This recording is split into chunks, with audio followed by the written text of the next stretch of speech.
All right.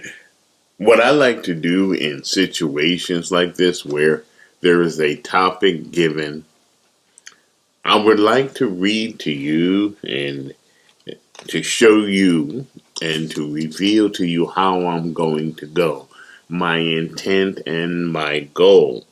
All right. So, with the rise in the promotion of gender confusion, homosexuality, lesbianism, and other sexually unacceptable behaviors, the culture in which we live today. Okay, now with the culture that we live in today, there is a push, and that's actually not the proper word for it. It is called jamming. Every time you turn on the television, whether you see a commercial or whether you're watching a sitcom or whether you're watching a movie, the producers, oh, here it is. There's a term for them. It's called those that are part of the industrial production of our culture, the mindset. That's those that rule that area of society. Okay, they jam it down your throat. And to get you to think about it, to get you to accept it, because if you see it enough, you're going to end up accepting it. Okay? So what happens is, because more and more people are accepting it, it becomes the norm. It becomes tolerated. Okay? And what happens is, because of that, those vices like gender confusion, homosexuality, lesbianism, and other sexually unaccepted behaviors, we have seen or experiencing a great breakdown in our families and the family unit. Here now in 2021, the family has been redefined, whereas family considered a father, born male, mother, born female, and a host of children. You now have the family unit redefined as according to this unacceptable behavior or those that are involved in it. So you end up having two mommies or two daddies, and they're trying to push that onto our children so that they can take it and run with it. All right, so we have that. Now, data proves them to be detrimental to the well-being of our families and our way of living. Promoting and living this type of lifestyle is absurd in that it does not promote natural family growth or the balance needed to raise healthy children. Both the man, born male, and the woman, born female, and you have to really say that, provide a vital and biblical roles and nurture in the family, and the biological makeup of mankind proves this without a shadow of a doubt. All right, so here we go. Let us define what modern culture is, because what happens is nowadays we do have modern culture, and modern culture is taking rule or taking control over the minds of children, over the minds of gullible adults that want to be woke. And so we need to know Modern culture is a set of norms, or those things which are considered normal, which is a funny thing, being the fact we're trying to get out of a pandemic, but we don't want to return to things that are normal. They want this, the fear mongering, to be the norm. But modern culture is a set of norms, expectations, and experiences, and shared meaning that evolved among the people of the modern era. So our norms actually started during the modern era, which started in 1946 and up until present. We are still in the modern era. However, some believe that the modern era, or at least its foundation, actually started during the time of the Renaissance and ran as late as 1970. The current period of the world culture is presently considered postmodern. Okay, the modern era is believed to have ended maybe about 2 decades ago. So we're in the postmodern era with some chance that the future will classify us.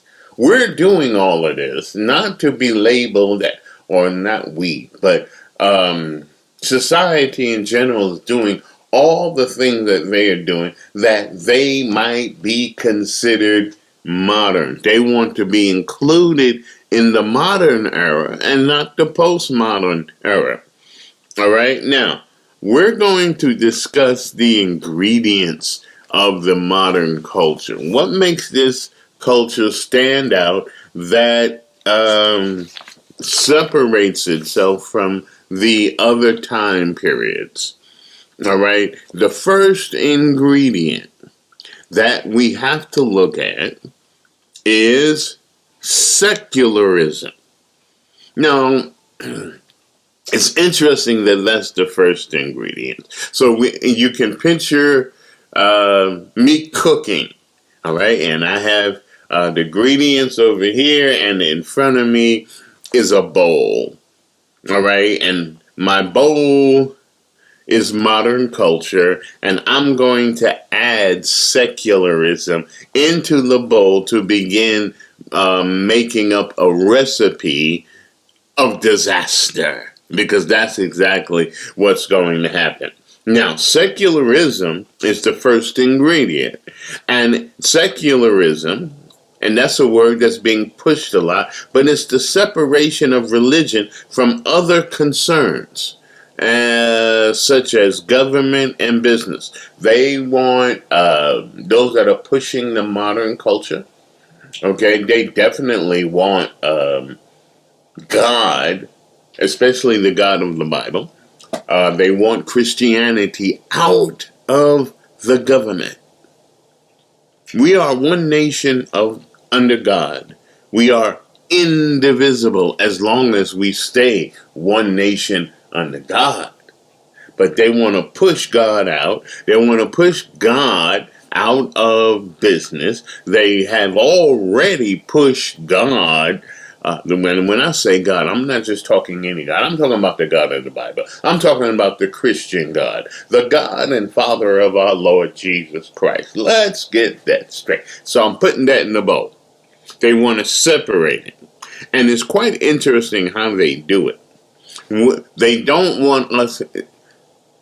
They want to. Well, I'm jumping ahead of myself, so, and that's why I'm thinking my eyes are kind of rolling, because I can't get to it now, but I'll give you a foretaste. Those that are pushing the modern culture don't want us to be individualists, but it's okay for them to be individualists. Okay? So, when a Christian speaks, let me give you an example. When a Christian speaks, I'm stirring up the ingredient of secularism, like beating an egg.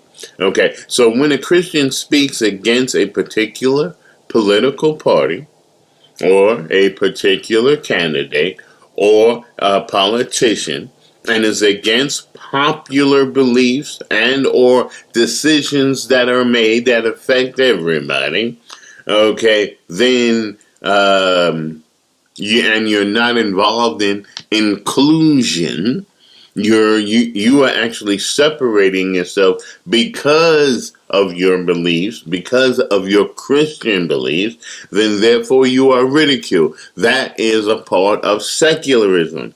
Now, secularism in the church is when biblical truths are not accepted and the individual or inspiration to the individual is preferred. For example, you don't want to hear the gospel. You don't want to hear what the Bible says and what the Bible has to say on a particular topic, but you want to hear about what God gonna do for you.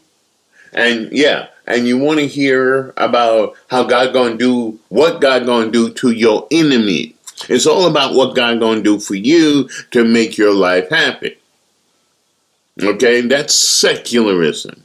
The next ingredient, since we're in this lovely land, the United States of America, you have to add Americanization. Now, the United States was born in the post-Renaissance era, and it grew rapidly during the Gilded Age. The Gilded Age is during the age of the Industrial Revolution, basically between the late 1970s and 1900.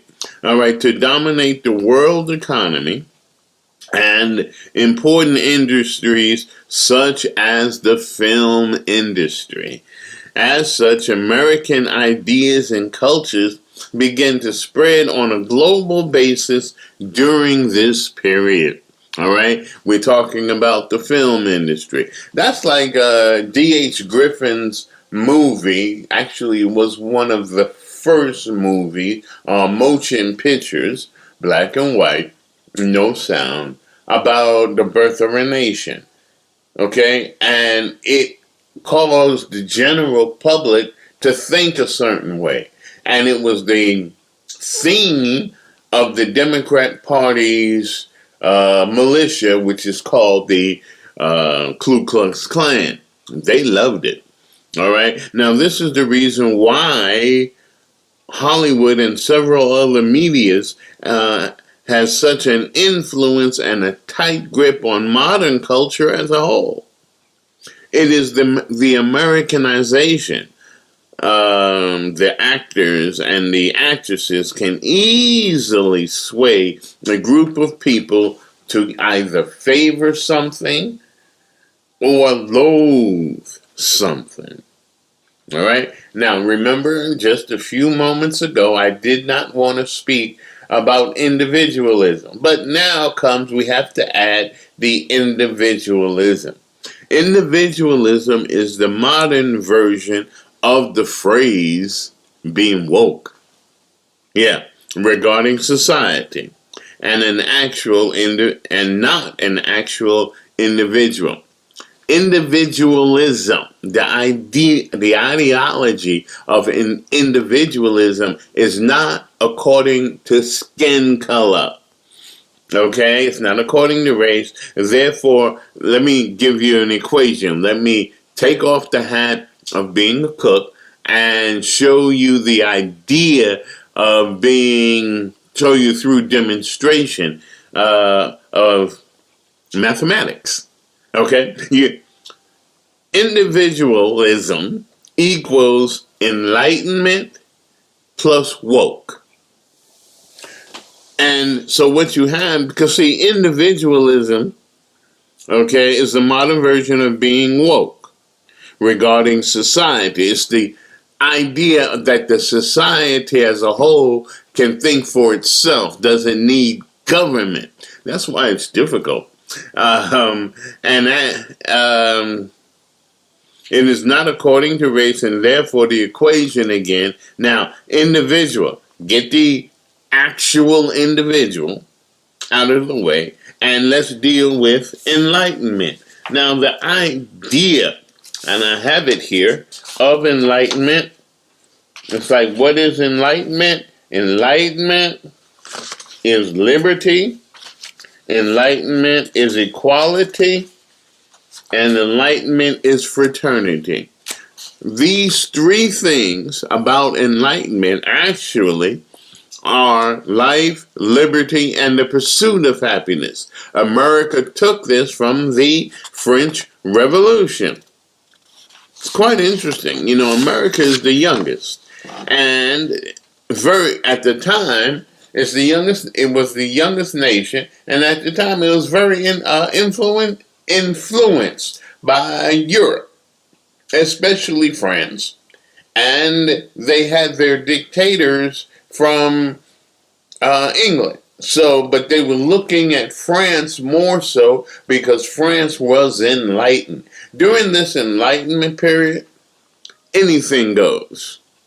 Anything went. Okay? They were against the ruling government at the time.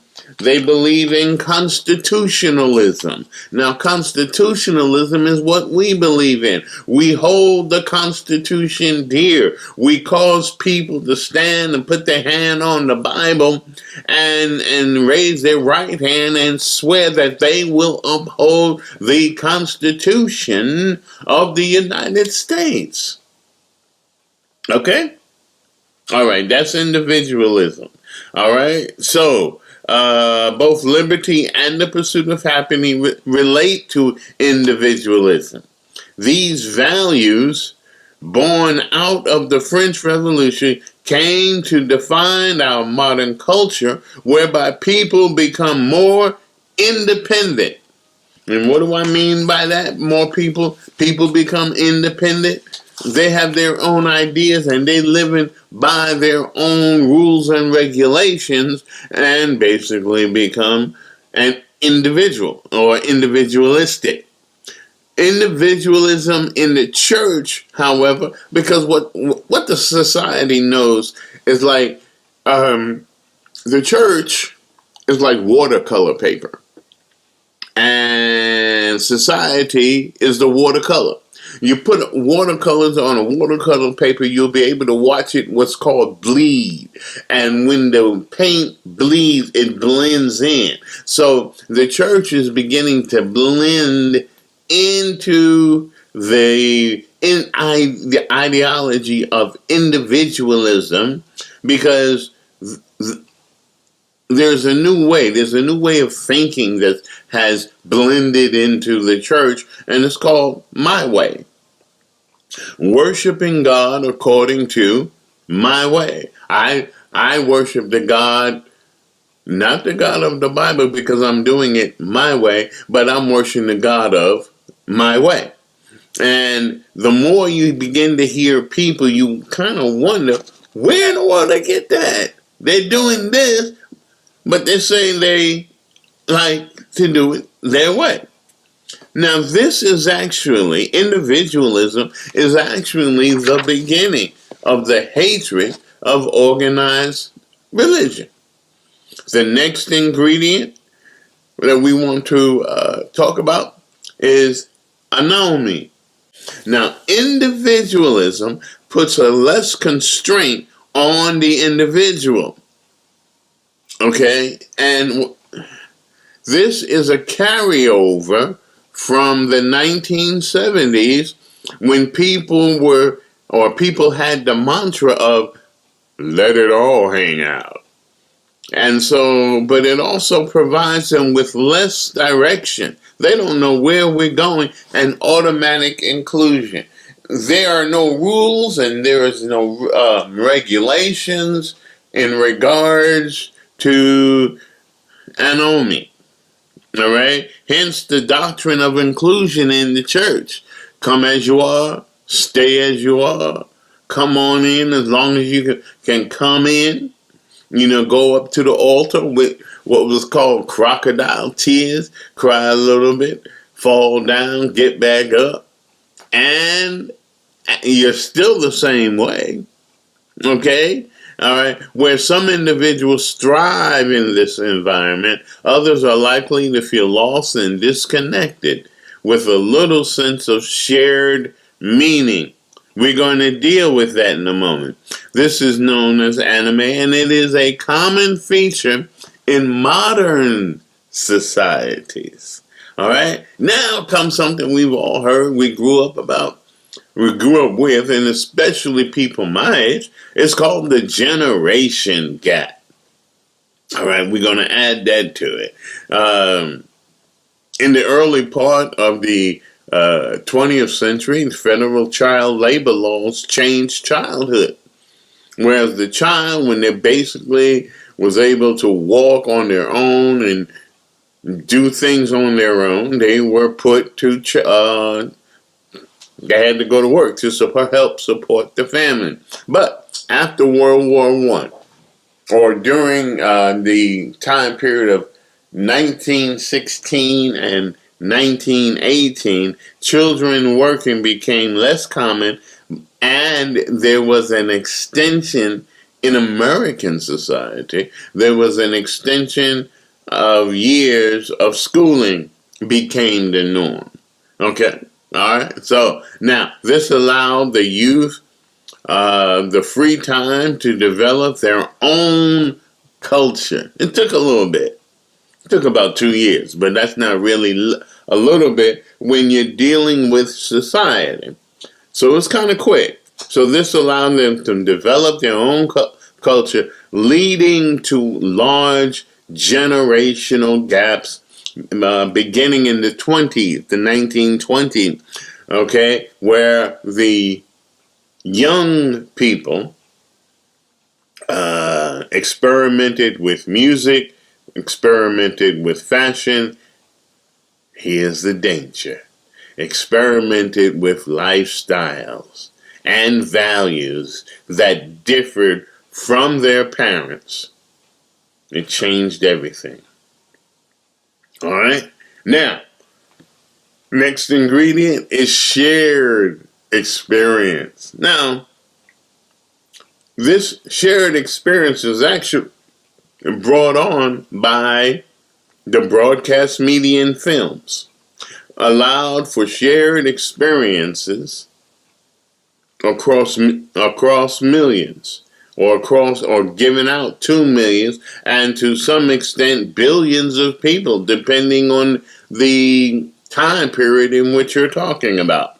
All right, shared experience expanded from the scale of cities and villages to the scale of nations. For the first time, global experiences were possible.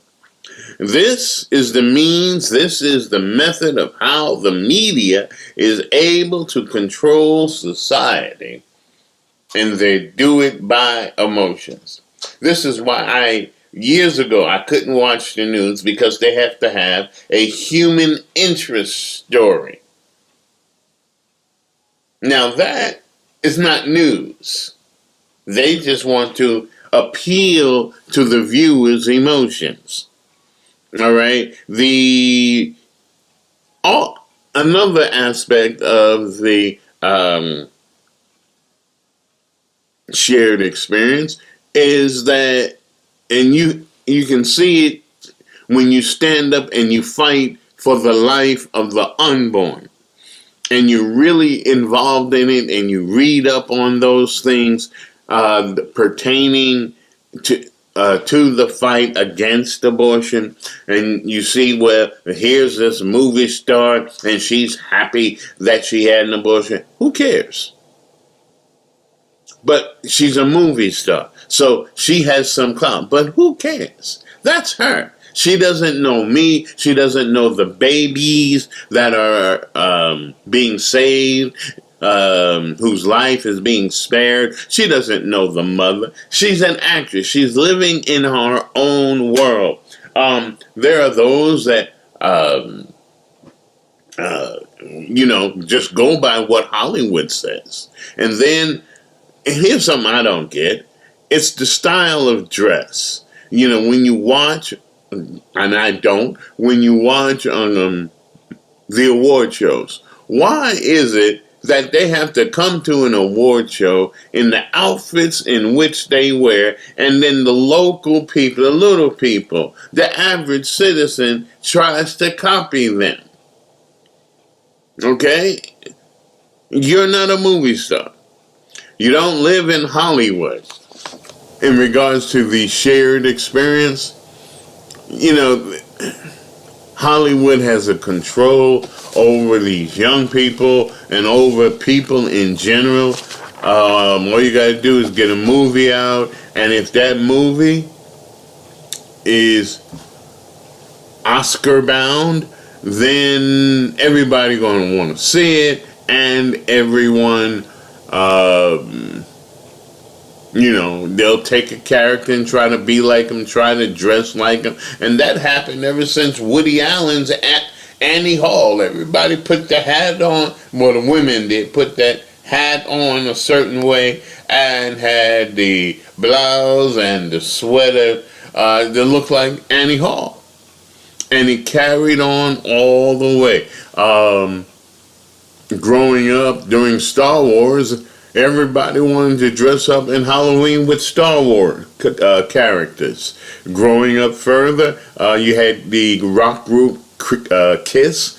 Many guys wanted to walk around looking like the rock band Kiss. And it keeps going. And here's something even further, all right, that you can relate to.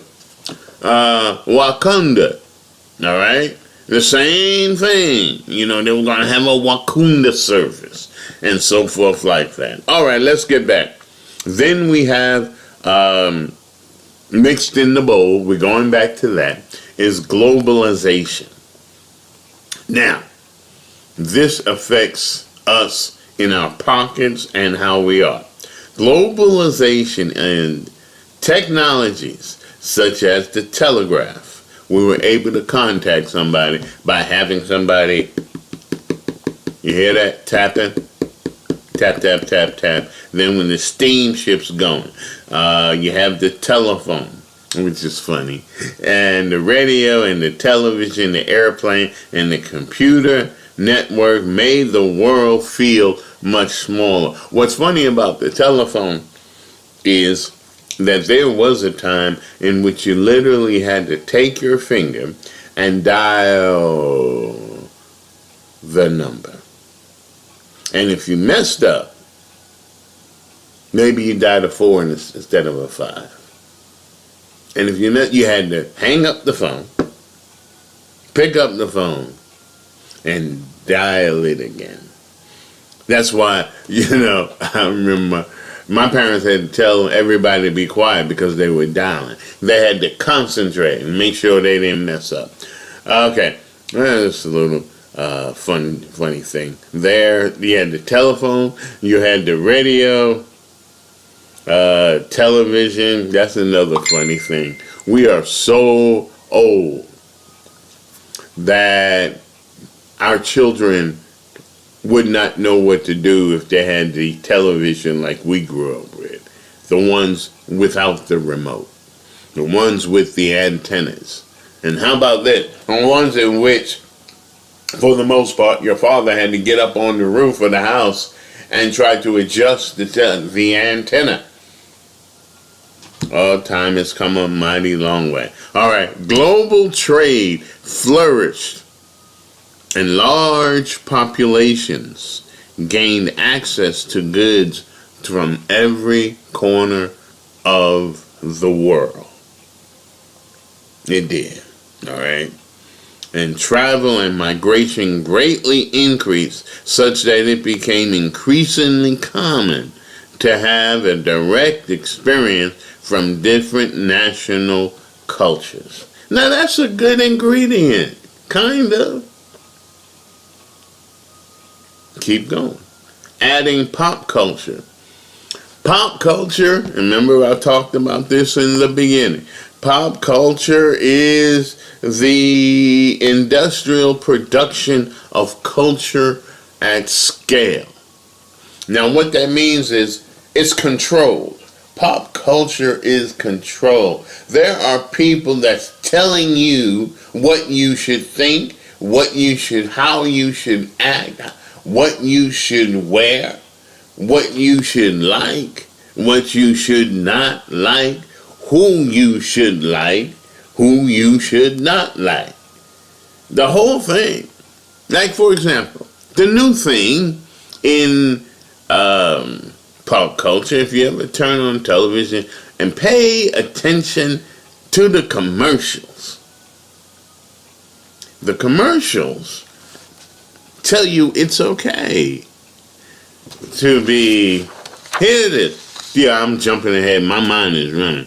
It's okay for homosexuality to be brought into your home. It's okay for lesbianism to be brought into your home. Those two sins, because that's exactly what they are, those two unacceptable behaviors are being brought into your house while you're sitting there watching a commercial. Next thing you know, you're going to see either two men or two women hug and kiss. And it's going to take you for a shock. But they're going to keep on showing you that commercial until you begin to say, oh, okay, that's just homosexuality. All right? It's called jamming. They're going to keep on showing it to you until you accept it. They're going to make you accept it. Okay? Now, pop culture is the industrial production of culture at scale. At a time, okay, we got a new president who's talking about unity. So what they're showing you are interracial couples or the interracial children. Pay attention to their hair. Pay attention to the skin color. But they don't want you to pay attention to skin color. But they're showing you skin color. That's all they're doing. See? That's globalization. I'm sorry, that's pop culture or popular culture. And here's another thing about pop culture. Pick any jingle that you can remember from 10 years ago that maybe the store has now closed and or went out of business. You still remember it. That's pop culture. If you wonder where these ideas come from, they come from the industrial production. People, there is a president and there is a vice president. Industrial production is a corporation to gear society in a way, or should I say to guide society in a way to think that would be acceptable to the way of life that they want to build up. But what they want to do is first get the idea of God out of you. That's what they're doing. Oh, they think about God too much. They go to church too much. So what they did was they built up this idea where the child has to be on the playing field on that Sunday. You see, you ever wonder why it's on a Sunday? Because they're gearing the children not to regard church as important. Okay? Now, then there comes the scientific revolution. The scientific revolution is the scientific engineering knowledge rapidly increased beginning with the Renaissance. The Renaissance in the 1500s on actually caused people to turn away from God. The invention of each new advancement helped the next advancement to come more quickly. Alright, technology became so complex that people began to view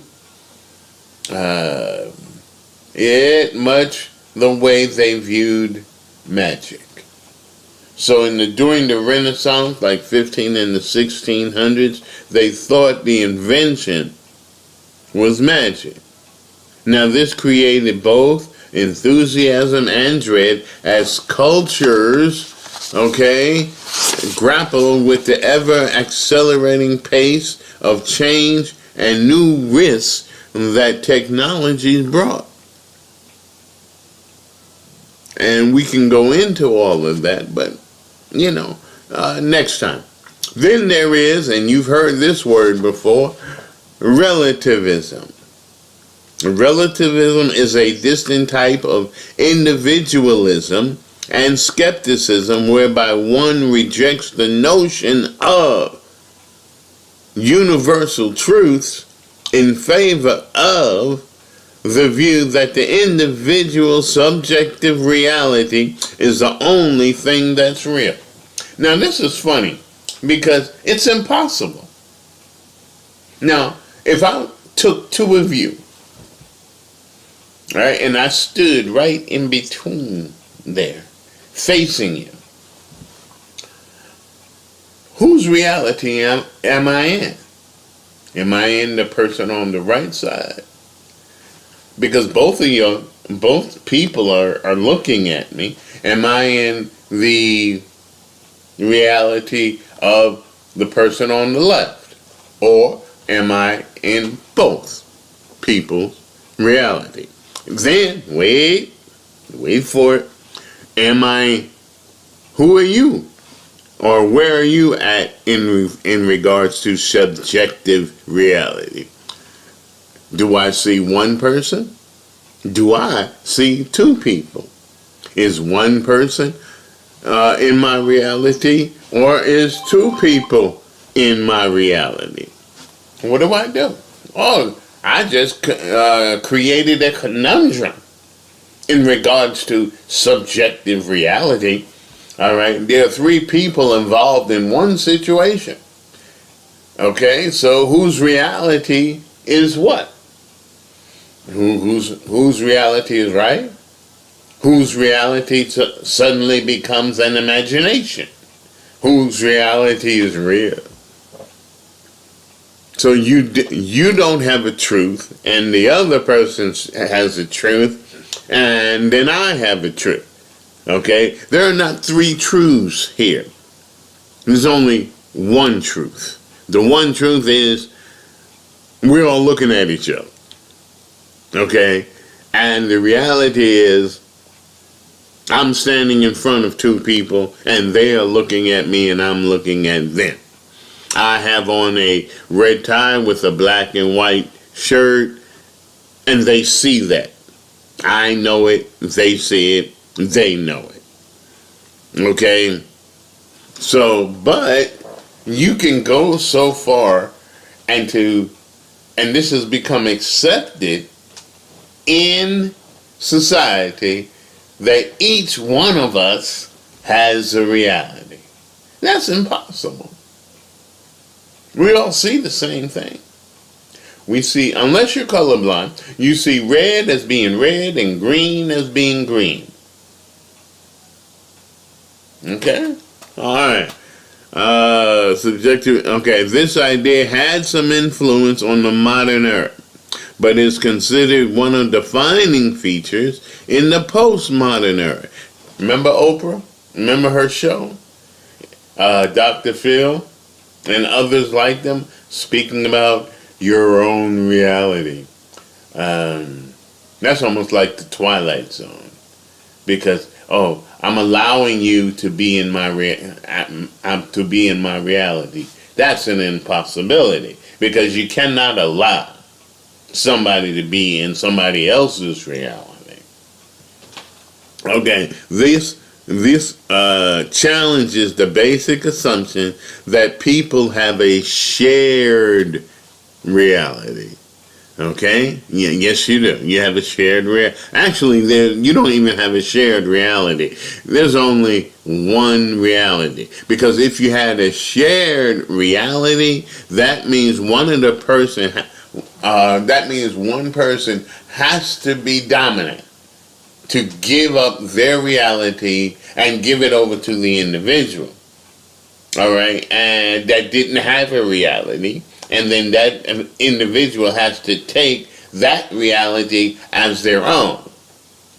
Now, the more I talk, the more I just want to crack up laughing, because it sounds crazy, doesn't it? But it's working.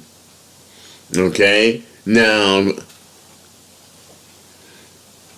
again, this challenges the basic assumption that people have any shared reality whatsoever, or that truth and evidence have any meaning beyond the individual. Truth and evidence. It's up to the individual to determine whether or not something is true. Like, for example, let's talk about this real quick. Global warming. That's not true, even though you can make up numbers, you can make up statistics in regards to it. They'll believe the made up than the actual.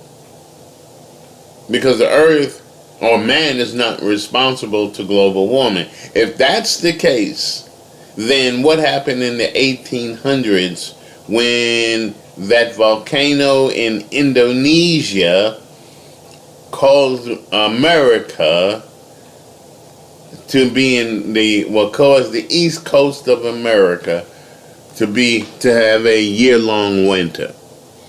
Was that global warming? Here's another instance. In France, during the building of the Notre Dame Cathedral, it was warmer than normal during the winter, and that's why they were able to finish the building the church so quickly. Now let's go further back. Okay, the Ice Age is melting. What man was responsible for the earth warming up? That is a drastic change from the earth becoming overly dominated by ice, and over a period of time it just melts. Who's responsible for that? Then we have, if you want to talk about, the polar bears and the melting glaciers and so forth, there's something that's called underwater volcanoes. Now, did man start that? Now, you want the average man to walk around, you want the average man to drive around in an electric car, but the rich and the ultra-rich can fly on fossil fuel airplanes and drive fossil fuel cars.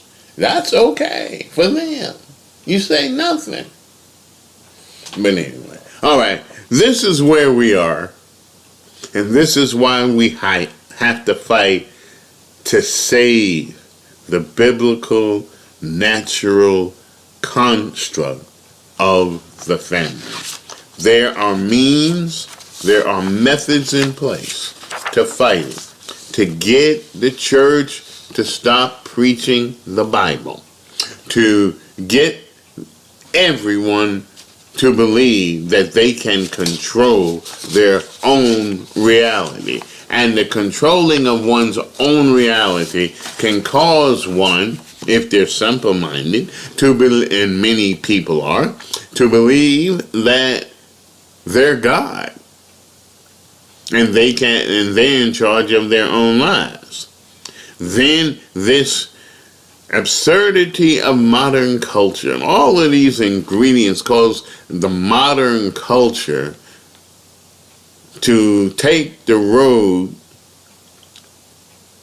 of disaster, because they're destroying the family. And I've done something in regards to that, in regards to television, and how from 1968, the idea, those that are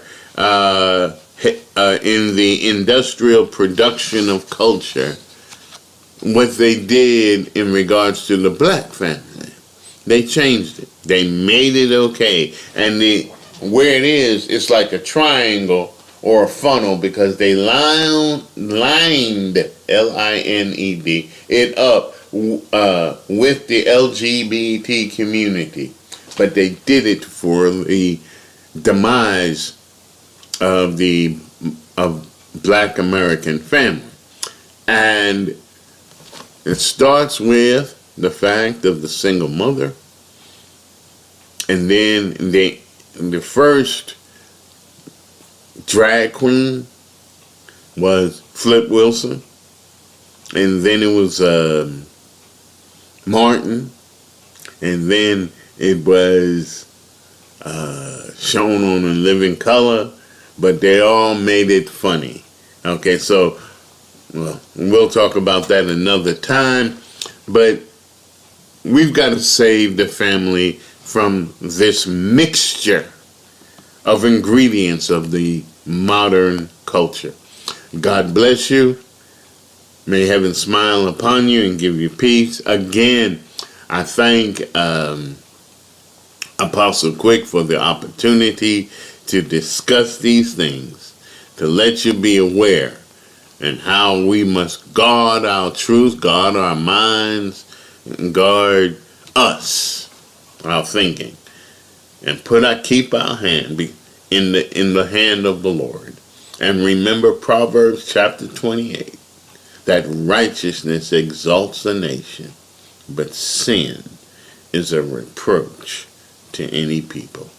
God bless you, heaven smile upon you, and give you peace.